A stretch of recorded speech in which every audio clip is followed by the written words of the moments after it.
houve a pandemia. É óbvio que ele não foi genocida. O genocídio é constituído na prática do extermínio de uma determinada etnia ou parte da população de forma intencional por parte do Estado. Então, quando é que acontece genocídio? Quando você tem, por exemplo, o Holocausto. Por quê? Porque o Estado alemão, em vigência daquela época, a partir de leis e tal, fez um extermínio de uma parte da sua população. Isso é genocídio. Existe até hoje uma imensa discussão historiográfica e política em torno do que aconteceu, por exemplo, com os armênios na Turquia. Porque houve ali, na passagem do nacionalismo turco, né, a maneira como o nacionalismo turco estava se definindo com a queda do Império Otomano, uma deportação em massa dos armênios. Isso resultou na morte de centenas de milhares de armênios. Os armênios querem provar isso como sendo um genocídio. Os turcos alegam que não é um genocídio, que não foi uma coisa intencional. Existe essa discussão também a propósito de Holodomor, da Ucrânia, se é genocídio, se não é. Ou seja, mesmo em casos dramaticamente graves de crimes que são óbvios ali, a definição de genocídio ela é tênue, é difícil de estabelecer. E tentaram fazer isso com o Bolsonaro. E agora vem com esse negócio. Houve uma tentativa de golpe de Estado. Não teve tentativa de golpe de Estado no 8 de janeiro. O que aconteceu é o seguinte: as pessoas que foram ao 8 de janeiro queriam sim, se possível, derrubar o Estado brasileiro e trazer Bolsonaro de volta ao poder. Eles não queriam deixar o Lula e eles chegaram lá com essa intenção. Mas era aquela coisa. É uma intenção desprovida dos meios materiais de sua execução. Então não havia nenhum plano de tomada do poder, não tinha ninguém fortemente armado, não tinha um plano de resistência a uma invasão externa daquele prédio. Eles não estavam lá com meios de se perpetuar ali dentro, né? Não havia, por exemplo, um shadow cabinet, um governo das sombras feito para tomar o poder quando... Ou seja, todos os elementos constituintes do golpe de Estado, como a gente conhece, que é a tomada violenta do poder, como você exemplificou com Cuba e outros lugares que aconteceu, não estavam presentes ali. Então o que houve para mim foi a depredação do patrimônio público. As pessoas entraram lá, fizeram uma cena, enfim, deplorável e acabaram sendo presas logo em seguida, sem também nenhuma resistência, porque não havia resistência armada, as pessoas não estavam armadas ali, né? Então foi isso que aconteceu de fato. E mais grave ainda, agora tem se demonstrado cada vez mais que o ocorrido no 8 de janeiro teve, no mínimo, a complacência do governo. Entendeu? O governo foi conivente com o que aconteceu. E isso é muito importante, isso tem um peso simbólico. A esquerda brasileira se fez, ela se construiu agora como sendo a alternativa civilizacional à barbárie. Então qual era o mote do Lula? Vamos evitar a barbárie, vamos trazer de volta a civilização, o amor, a alegria, a picanha, a cerveja e tal. Esqueçam esses anos sombrios de Bolsonaro. E o 8 de janeiro foi uma espécie de símbolo do que os fascistas podem fazer.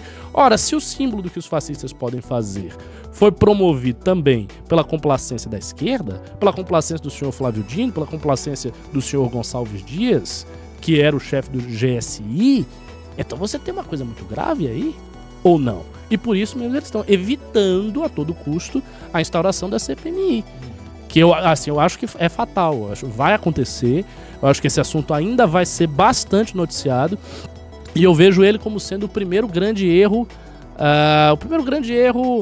moral, digamos assim, do governo Lula, sem falar as declarações infelizes que ele dá, os problemas de economia, mas o primeiro grande erro moral. E aproveitando esse gancho, então vou lhe perguntar, o que você tem visto aí do governo Lula na última semana?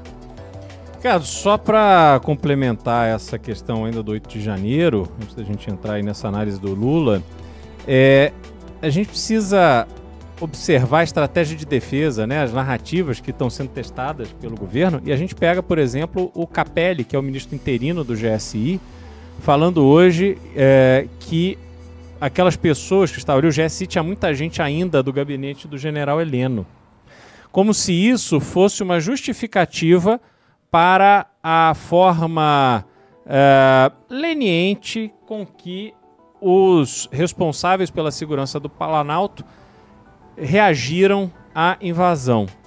Mas o fato é o seguinte, ali não eram só 8 dias de governo que era o tempo para que o GSI fosse reformulado. Não.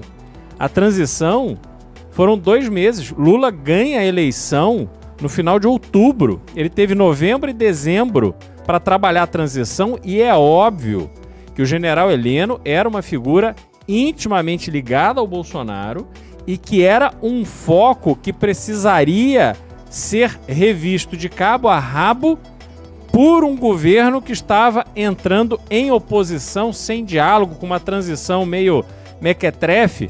Então não dá para você dizer que depois de 2 meses de transição, o general, porque assim, não era um civil também, era um general já reformado, ou seja, fez toda a sua carreira nas Forças Armadas, é amigo do Lula de décadas, Lula já tinha sido presidente, eles sabiam exatamente o que iriam encontrar. Então, ele não pode usar este argumento de que chegou ali e só teve 1 semana para fazer mudanças. É mentira deslavada. Se aquelas pessoas estavam lá, é porque foram escolhidas pelo general, porque general não anda sem tropa, pessoas da sua estrita confiança, foram escolhidas por ele. E tem que ser responsabilizadas junto com ele e com quem o escolheu, que foi o seu Lula. Então a gente vai ter na CPI, na CPMI, a oportunidade de trazer todos esses detalhes à tona para que a gente desenhe o que efetivamente aconteceu. E aí, se houve a tentativa de golpe a partir daquele documento encontrado nas coisas do Anderson Torres, isso também tem que ser investigado. Porque se houve ali uma conspiração de pessoas que tinham poder, ministro de Estado e tal, para impedir a posse de um presidente eleito, isso tem que ser apurado e os responsáveis têm que ser exemplarmente punidos, porque a gente não pode viver numa instabilidade a cada eleição que o Brasil vença, seja o vitorioso da esquerda ou da direita. Então a gente precisa que esse exemplo seja dado agora na largada. E aí tem a questão eleitoral, que é a tentativa, suposta tentativa, enfim, correrá um processo para provar se houve ou não, do Anderson Torres de, junto à Polícia Rodoviária Federal no estado da Bahia, colocar ali uma série de blitz e tal para impedir que os eleitores predominantemente da esquerda pudessem chegar até os locais de votação. Isso tudo precisa ser averiguado. Quem deu a ordem ao Anderson Torres para fazer isso, se isso foi uma coisa da cabeça dele, se outras pessoas sabiam. Então isso tudo precisa ser averiguado e punido. Veja, eu não estou passando pano para Anderson Torres. Cometeu o crime, tem que pagar, ir para cadeia, porque senão nós teremos um eterno clima de insegurança institucional no Brasil. Nós não podemos conviver com isso. Agora, é preciso o devido processo legal, é preciso que não haja abuso das prisões preventivas, porque não é porque é o Anderson Torres, não, porque instrumento de prisão é uma das coisas mais violentas, é um dos instrumentos mais violentos que a justiça dispõe para fazer justiça. É disso que se trata. Então, quando você coloca alguém em prisão preventiva, é para que ela não atrapalhe as investigações.